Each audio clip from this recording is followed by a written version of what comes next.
భారత్లోని అన్ని ఛానల్స్ ను ఆంధ్రదేశంలో ప్రసారం చేస్తున్న ఏకైక network city cable. Welcome to city cable news bulletin. ముందుగా హెడ్లైన్స్. ఢిల్లీలో ఎన్నికలు, ఓటేసిన రాష్ట్రపతి ద్రౌపది ముర్ము.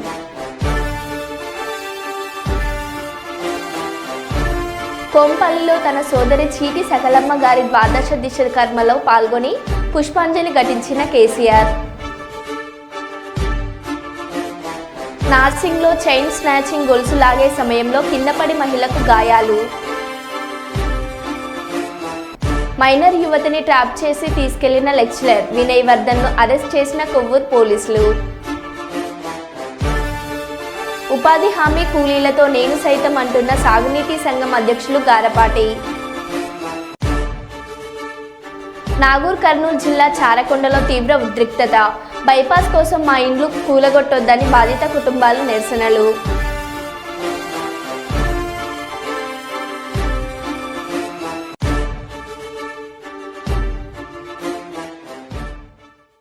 ఇక వివరాల్లోకి వెళ్తే, కొంపల్లిలో తన సోదరి చీటి సకలమ్మ గారి ద్వాదశ దిన కర్మలో పాల్గొని పుష్పాంజలి ఘటించిన కేసీఆర్. ఈ కార్యక్రమానికి హాజరై సకలమ్మ గారికి నివాళులర్పించిన కేటీఆర్. పలువురు మాజీ మంత్రులు, ఎమ్మెల్యేలు, ఎమ్మెల్సీలు, నాయకులు పాల్గొన్నారు.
ప్రవేశపెట్టిన కేంద్ర బడ్జెట్ రైతు కార్మిక ప్రజా వ్యతిరేకమైనదని, కార్పొరేటర్ శక్తులకు దోచిపెట్టే విధంగా కార్పొరేటర్ శక్తులకు అనుకూలమైనటువంటి బడ్జెట్గా ఉందని బడ్జెట్ను వ్యతిరేకిస్తూ సంయుక్త కిసాన్ మోర్చా ఎస్కేఎం జాతీయ పిలుపులో భాగంగా మైబాద్ పట్టణంలోని తహసీల్దార్ కార్యాలయం ముందు రైతు కార్మిక సంఘాల ఆధ్వర్యంలో కేంద్ర ప్రభుత్వం ప్రవేశపెట్టిన బడ్జెట్ బిల్లు పత్రాలను దగ్ధం చేయడం జరిగింది. ఈ కార్యక్రమానికి సంయుక్త కిసాన్ మోర్చా ఎస్కేఎం జిల్లా కన్వీనర్ కామ్రేడ్ గుజ్జు దేవేందర్ అధ్యక్షత వహించగా, వక్తలుగా టీఐసియు జిల్లా కార్యదర్శి బిల్లకంటి సూర్యం, ఐఎఫ్టియు జిల్లా అధ్యక్షులు ఎస్కే మదర్లు మాట్లాడుతూ కేంద్ర ప్రభుత్వం పార్లమెంట్లో ప్రవేశపెట్టిన బడ్జెట్ బిల్లుల్లో కార్పొరేట్ శక్తులకు దోచిపెడుతూ రైతు కార్మిక ప్రజా వ్యతిరేక బిల్లుగా తీసుకువచ్చిందని వారు మండిపడ్డారు.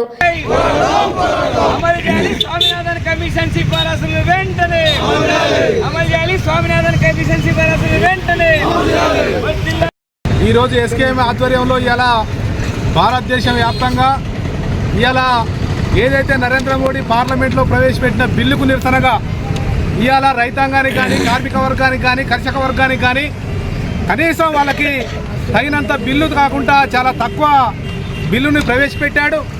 ఏదైతే మనం ఆశించాం ఇవాళ రైతాంగాన్ని ఇవాళ కార్మిక వర్గాన్ని కూడా మంచి బిల్లు ప్రవేశపెట్టి ఇవాళ రైతాంగాన్ని ఆనందపరుస్తులు అంటే రైతాంగాన్ని నడ్డి విరగొట్టే బిల్లుని ఇవాళ ముందుకు తీసుకొచ్చాడు. ఎందుకంటే ఇవాళ ఉపాధి హామీ ఏదైతే పథకం ఉందో ఈ పథకాన్ని మొత్తం కూడా పూర్తిగా నిర్వీర్యం చేసి ఈ పథకాన్ని రాబోయే కాలంలో ఎత్తివేయడం కోసం నరేంద్ర మోడీ ప్రభుత్వం ఎదురు చూస్తుంది. ఇవాళ విద్య వైద్యం ఇవాళ చాలా ఇంపార్టెంట్గా ఉన్న పరిస్థితిలో కేంద్ర ప్రభుత్వం ఇటీవల పార్లమెంట్లో బడ్జెట్ 2025-26 ప్రవేశపెట్టింది. దీంట్లో రక్షణ రంగానికి 6 లక్షల కోట్లు పెట్టింది. వ్యవసాయ రంగానికి 1,70,000 కోట్లు పెట్టింది. విద్యా వైద్యాన్ని కూడా విద్య వ్యవసాయ రంగం ఈ 3 రంగాలు కేటాయించింది. ఒకెత్తైతే ఒక్క రక్షణ రంగానికి 6 లక్షల కోట్ల పైగా ప్రకటించింది. దీన్ని నిరసిస్తూ దేశవ్యాప్తంగా కార్మిక సంఘాలు రైతు సంఘాలు సంయుక్త కిసాన్ మోర్చా ఇచ్చిన పిలుపులో భాగంగా మహిబాద్ జిల్లాలో ఇవాళ రైతు కార్మిక సంఘాల ఆధ్వర్యంలో కేంద్ర బడ్జెట్ పత్రాలని ఏదైతే బడ్జెట్లో వచ్చిందో ఆ బడ్జెట్ పత్రాలకు నిరసనగా దగ్ధం చేసే కార్యక్రమాన్ని మేము ప్రారంభిస్తాను. దానికి ముందుగా రైతు సంఘాల నాయకులు సంఘీభావం జరపడానికి కార్మిక సంఘాల నాయకులు మాట్లాడతారు. సమయాన్ని దృష్టిలో పెట్టుకొని ఒక్కొక్క నాయకులు ఒక్కొక్క సంఘం నుంచి ఒక్క నిమిషం తగ్గకుండా మాట్లాడి చెప్పిందిగా మరి ప్రగతిశీల రైతు సంఘం సంయుక్త కిసాన్ మోర్చా ఎస్కేఎం ఇచ్చినటువంటి పిలుపులో భాగంగా ఈరోజు దేశవ్యాప్తంగా అన్ని జిల్లా కేంద్రాలలో అటు రైతాంగం కావచ్చు ఇటు కార్మిక వర్గం కావచ్చు ఆ కేంద్రంలో ప్రవేశపెట్టినటువంటి బడ్జెట్కు వ్యతిరేకంగా నిరసన కార్యక్రమాలు ఇచ్చిన పిలుపులో భాగంగా ఈరోజు మనం కార్యక్రమాలు చేస్తూ ఉన్నాం. ప్రధానంగా చూసుకుంటే భారతదేశం వ్యవసాయక దేశం. ఈ వ్యవసాయక దేశంలో మొత్తం 170% మందికి పైగా ప్రజలు వ్యవసాయం ఆధారపడి జీవిస్తున్నటువంటి క్రమంలో వ్యవసాయ రంగాన్ని నీరు గార్చేటువంటి పద్ధతుల్లో ఇవాళ కేంద్ర ప్రభుత్వం ప్రవేశపెట్టినటువంటి బడ్జెట్ ఉన్నటువంటి స్థితి మనం చూస్తూ ఉన్నాం. మరోవైపు ఈ దేశంలో 44 కోట్లకు పైగా ఉన్నటువంటి సంఘటిత అసంఘటిత రంగ కార్మికులకు సంబంధించినటువంటి ఎలాంటి సంక్షేమ పథకాలు లేకుండా ఇవాళ కేంద్ర ప్రభుత్వం బడ్జెట్ ప్రవేశపెట్టినటువంటి స్థితిలో మనం ఈ నిరసన కార్యక్రమానికి దిగాల్సినటువంటి పరిస్థితికి నెట్టబాటం అనేటువంటి విషయాన్ని కూడా మనందరం గుర్తు చేసుకోవాలని చెప్పేసి భవిష్యత్తులో భారతదేశంలో కమ్యూనిజం లేకుండా ఎర్రజెండాలు లేకుండా విప్లవ పార్టీలు లేకుండా చేయాలనేటువంటి ఒక ఏకైక లక్ష్యంతో కేంద్ర మిత్రులు మరియు కార్మిక సంఘాల మిత్రులు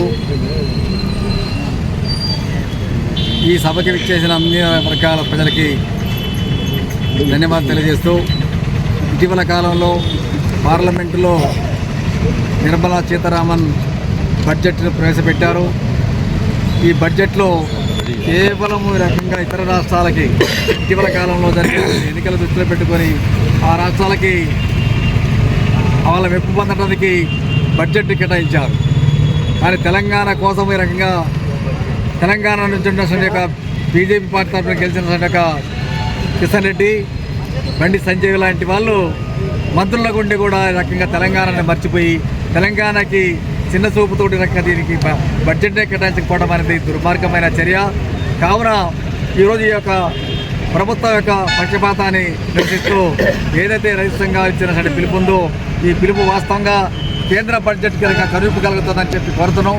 తెలంగాణకి ఇప్పటికైనా కానీ అత్యధిక బడ్జెట్ కేటాయించేసి ఇక్కడ కొన్ని శంకుస్థాపన చేసిన యొక్క నేపథ్యం కూడా ఈ మంత్రులు బీజేపీ తరఫున గెలిచిన మంత్రులు అది ఉంది. హామీ ప్రకారంగా తెలంగాణకి అలాంటి యొక్క కేటాయించిన వాటికి కూడా రకంగా బడ్జెట్ని కేటాయించాలని చెప్పేసి రాబోయే రోజులలో తెలంగాణలో తెలుగుదేశం పార్టీ ప్రత్యామ్నాయ శక్తిగా నిలుస్తుందని తెలంగాణ తెలుగుదేశం పార్టీ రాష్ట్ర ఉపాధ్యక్షులు మాజీ శాసనసభ్యులు శ్రీ బండి పుల్లయ్య గారు అన్నారు. తెలుగుదేశం పార్టీ సభ్యత్వ నమోదులో వరంగల్ ఉమ్మడి జిల్లా నుండి అత్యధిక సభ్యత్వ నమోదు కేటాయించిన తెలంగాణ తెలుగుదేశం పార్టీ ఉపాధ్యక్షులు మహిబాద్ మాజీ శాసనసభ్యులు శ్రీ బండి పుల్లయ్య గారిని ఆదివారం మైబాద్ పట్టణంలోని ఆయన క్యాంపు కార్యాలయంలో తెలంగాణ తెలుగుదేశం పార్టీ రాష్ట్ర కార్యదర్శి ఎండి ఇమాం ఆధ్వర్యంలో ఘనంగా సన్మానించారు. ఈ సందర్భంగా బండి పుల్లయ్య గారు మాట్లాడుతూ ఏపీలో టీడీపీ అధికారంలోకి రావడంతో తెలంగాణ తెలుగుదేశం పార్టీ శ్రేణుల్లో ఎక్కడ లేని జోష్ పెరగడం, తెలంగాణలో కూడా పార్టీకి మళ్లీ పూర్వ వైభవాన్ని తీసుకురావాలని తహతహలాడుతున్నారని, తెలుగుదేశం పార్టీ ఇటీవల చేపట్టిన సభ్యత్వ నమోదులో తెలంగాణ రాష్ట్రంలో 1,77,000 స్వచ్ఛందంగా సభ్యత్వం చేసుకోవడం నిదర్శనమని అన్నారు.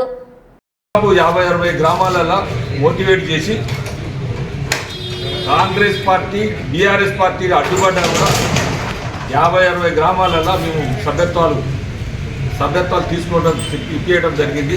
ఎన్నెన్నా కూడా ప్రజలు తెలుగుదేశం పట్ల స్పందిస్తూ ఖచ్చితంగా తెలుగుదేశాన్ని ఈ ప్రాంతానికి పెద్ద ఎత్తున తీసుకురావాలి, పెద్ద ఎత్తున తెలుగుదేశం స్పందన ఈ ప్రాంతానికి రావాలి అనే ఆలోచనతో ప్రజలందరూ ముందుకొచ్చారు. ముఖ్యంగా కింది జనం, గ్రాస్ రూట్లో ఉన్న జనం మొత్తంగా కూడా మెజారిటీగా తీసుకోవడం జరిగింది సభ్యత్వాలు. ఇంకా కూడా కొద్ది టైం ఉంటే, మోటివేషన్కే ఎక్కువ టైం అయిపోయింది 50-60 గ్రామాలలో. ముఖ్యంగా ఇంక కొంత టైం ఉంటే ఇంకొక దాదాపు 2,000 అదనంగా చేసే పరిస్థితి ఉండే, కానీ టైం లేదు కాబట్టి మేము 30-31 నాడే దాన్ని వదిలిపెట్టడం జరిగింది. భవిష్యత్తులో అవకాశం ఇస్తే మాత్రం ఏమాత్రం ఈ ప్రాంతానికి అవకాశం ఇచ్చినా మహబూబాబాద్ను 2 ప్రాంతాలుగా చేసి 2 నియోజకవర్గాలుగా నిర్మించాలనే ఆలోచనతోని కాంగ్రెస్ పార్టీ చూస్తున్నది. కాబట్టి 2వ నియోజకవర్గాలు కూడా మెజార్టీగా చేయడం జరిగింది. ఈ 2 నియోజకవర్గాలు పక్కనున్న దోర్నగల్ 3 నియోజకవర్గాల లోపల మంచి స్పందన వచ్చే అవకాశం ఉన్నది. లేదు తెలుగుదేశం అంటున్నారు. ఆంధ్ర ఎప్పుడైతే తెలుగుదేశం పార్టీకి గవర్నమెంట్ వచ్చిందో అక్కడ నుంచి ఇప్పటి కనుక తెలుగుదేశం పార్టీ అన్ని పద్ధతులలో అన్ని వ్యవస్థలు నాశనమైన ఆ వ్యవస్థలన్నిటి కూడా పునరుద్ధరించి ముఖ్యంగా ముందుకు తీసుకుపోయే పరిస్థితి ఉన్నది. కాబట్టి అక్కడ ఎంక్రోచ్లు ఆపుతున్నారు, అక్కడ ల్యాండ్ ఎంక్రోచ్లు ఆపుతున్నారు, బఫర్ జోన్లు ఆపుతున్నారు, అన్ని పద్ధతులలో అక్కడ అడ్వాన్స్ అవుతున్నది. చంద్రబాబు నాయుడు భవిష్యత్తులో తెలంగాణ లోపల ప్రచార నిమిత్తం అడుగు వెళితే తెలుగుదేశం బ్రహ్మాండంగా ఇక్కడ ప్రతిపక్షంగా మారే పరిస్థితి ఉన్నది. కాంగ్రెస్కు ఆల్టర్నేట్ ప్రత్యామ్నాయం తెలుగుదేశంగా నిలిచే పరిస్థితి ఉన్నది. కాబట్టి దీని పట్ల అందరూ కూడా సానుకూలతతోని ముందుకు తీసుకుపోవాల్సిన అవసరం ఉన్నది పార్టీని. ఈ పార్టీకి దేశంలో ఒక భవిష్యత్తు ఉన్నది. కాబట్టి ఈ తెలుగు జాతికి తెలంగాణకు భవిష్యత్తు ఉన్నది. తెలంగాణ ముఖ్యంగా చంద్రబాబు పర్యటనతోని పుంజుకునే అవకాశం ఉన్నది. కాబట్టి దీన్ని ముందుకు తీసుకుపోవాల్సిన అవసరం ఉన్నది. దీన్ని ప్రత్యామ్నాయంగా ఇక్కడ చూస్తున్నారు ప్రజలు. కాబట్టి భవిష్యత్తులో కూడా మాకు ఏమాత్రం టైం ఇచ్చినా 5,000 సభ్యత్వాలు కూడా అయ్యే పరిస్థితి ఉన్నది. జై తెలుగుదేశం, జై చంద్రబాబు. కొమ్రంభీం ఆసిఫాబాద్ జిల్లా కేంద్రంలోని పెద్దవాగు నది తీరాన కొలువుదీరిన శ్రీ బాలేశ్వర స్వామి జాతర కన్నుల పండుగగా జరిగింది. రథసప్తమిని పురస్కరించుకుని ఉదయం నుంచి ఆలయంలో ఆలయ అర్చకులు ప్రత్యేక పూజలను నిర్వహించారు. భారీగా భక్తులు తరలివచ్చినారు. భక్తులతో పెద్దవాగు ప్రాంతం జనసంద్రంగా మారింది. భక్తులు స్వామివారిని దర్శించుకుని ప్రత్యేక పూజలు నిర్వహించారు. పోలీసు వారు బందోబస్తు నిర్వహించారు. ఈ కార్యక్రమంలో ఆలయ కమిటీ సభ్యులు పాల్గొన్నారు.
Doctor Chintalapalli Srinivas Goud demand. దేవరకొండ పట్టణంలో స్థానిక అంబేద్కర్ విగ్రహం వద్ద బీసీ సంక్షేమ సంఘం ఆధ్వర్యంలో నల్ల బ్యాడ్జీలు ధరించి అంబేద్కర్కు పూలమాలలు వేసి వినతి పత్రం అందించి నిరసన వ్యక్తం చేశారు. ఈ సందర్భంగా బీసీ సంక్షేమ సంఘం రాష్ట్ర అధ్యక్షులు డాక్టర్ చింతలపల్లి శ్రీనివాస గౌడ్ మాట్లాడుతూ అధికారంలో ఉన్న కాంగ్రెస్ ప్రభుత్వం అధికారంలోకి రాకముందు కామారెడ్డి బీసీ డిక్లరేషన్లో స్వయాన కర్ణాటక ముఖ్యమంత్రి సిద్దిరామయ్య గారితో అధికారంలోకి వస్తే 42% రిజర్వేషన్లు స్థానిక సంస్థల్లో కల్పిస్తామని, సమగ్ర కుల సర్వే చేస్తామని చెప్పి కులగణన చేసి సర్వే తప్పుడు లెక్కలతో చూయించి మరోసారి బీసీ సమాజాన్ని మోసం చేయడానికి ప్రయత్నం చేస్తున్నారు.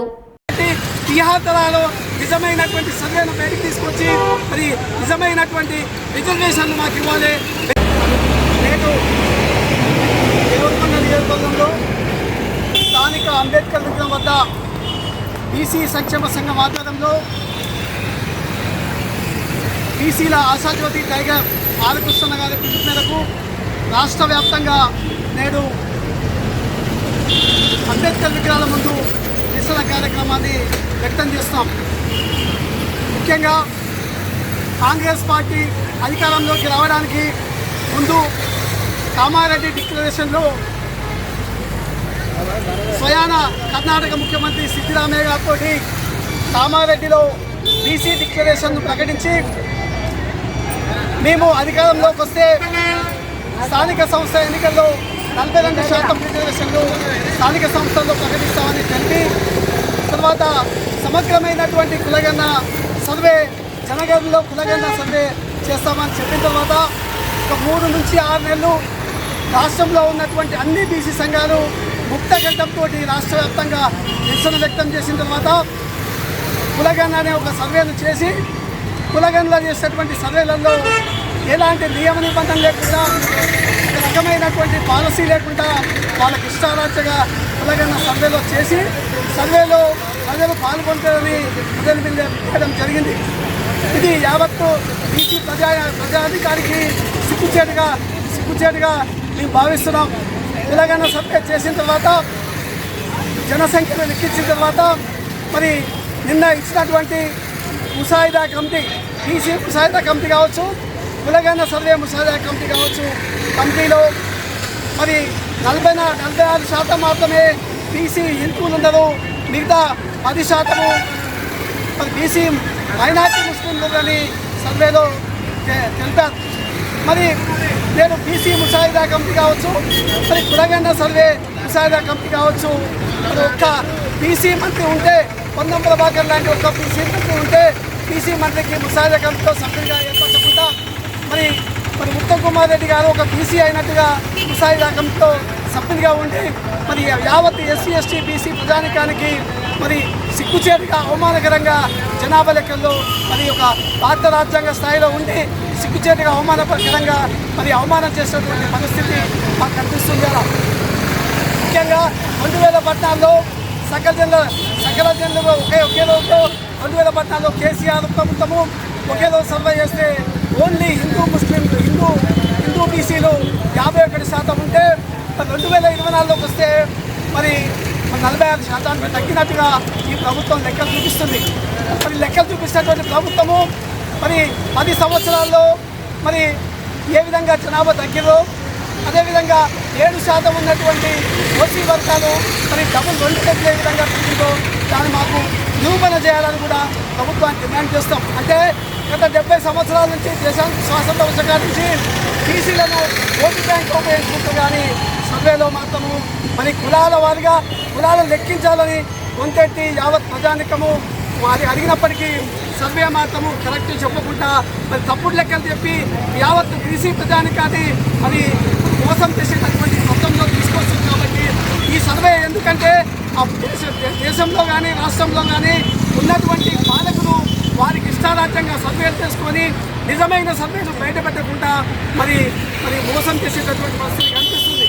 మరి 5% ఉన్నటువంటి ఓసీ అగ్రవర్ణాన్ని తీసుకుంటే మరి నేడు ఈడబ్ల్యూఎస్ కింద 10% ఉన్నటువంటి మరి రిజర్వేషన్ కల్పించుకున్నారు. పెద్దపల్లి జిల్లా గోదావరిఖని పట్టణంలో రామగుండం ట్రాఫిక్ పోలీసులు వాహనాల తనిఖీలు నిర్వహించారు. ఈ సందర్భంగా traffic CI Rajeshwararao, SI Santosh పాల్గొని కార్పొరేషన్ కార్యాలయం సమీపంలో వాహనదారులకు హెల్మెట్ వినియోగంపై అవగాహన కార్యక్రమం నిర్వహించారు. ఈ సందర్భంగా హెల్మెట్ లేకుండా ద్విచక్ర వాహనాలు నడుపుతున్న వాహనదారులను ఆపి జరిమానాలు విధించడంతో పాటు వారికి కౌన్సిలింగ్ నిర్వహించారు. అలాగే రాంగ్ డ్రైవింగ్, మద్యం సేవించి వాహనాలు నడపడం, ర్యాష్ డ్రైవింగ్, సిగ్నల్ జంపింగ్ ఇలా ఇష్టానుసారంగా వాహనాలు నడిపితే చట్టపరంగా చర్యలు తీసుకుంటామన్నారు.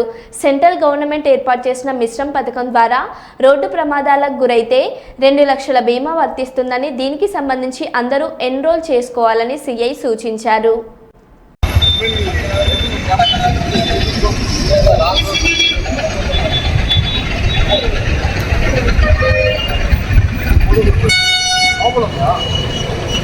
చెప్పండి. 20 సెకండ్ల ఎక్కువ అవునా కదా?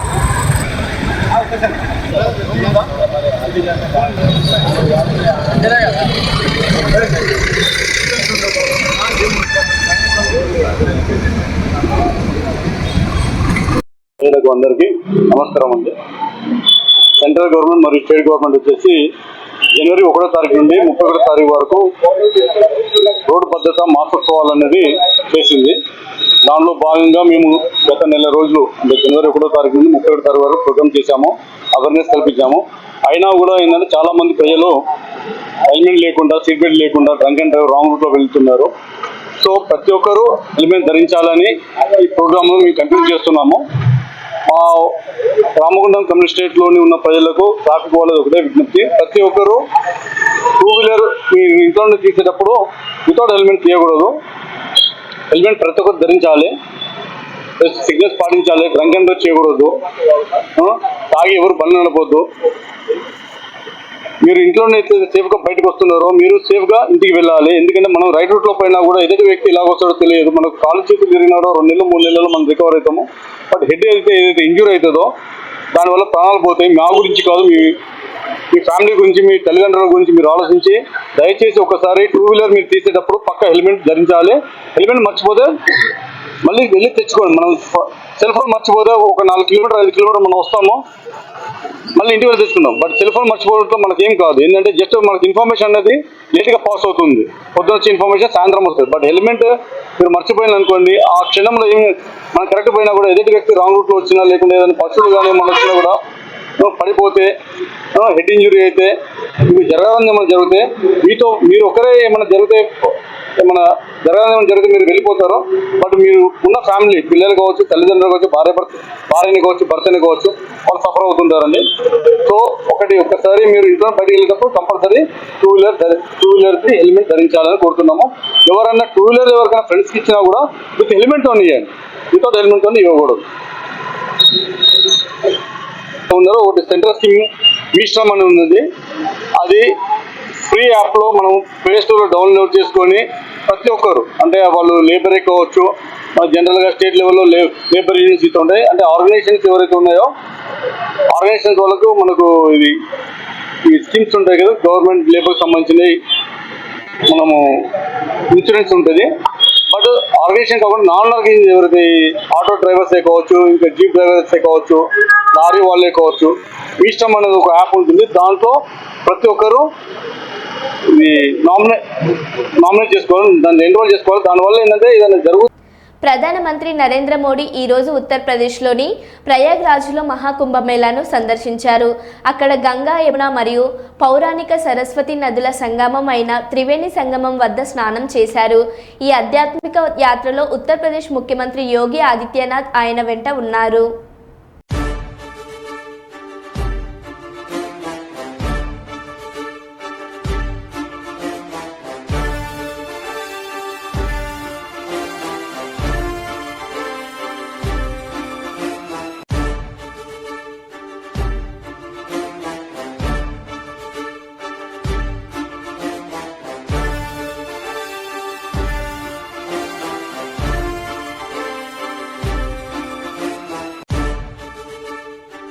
మరో బులెటిన్లో మళ్ళీ కలుద్దాం. Stay tune.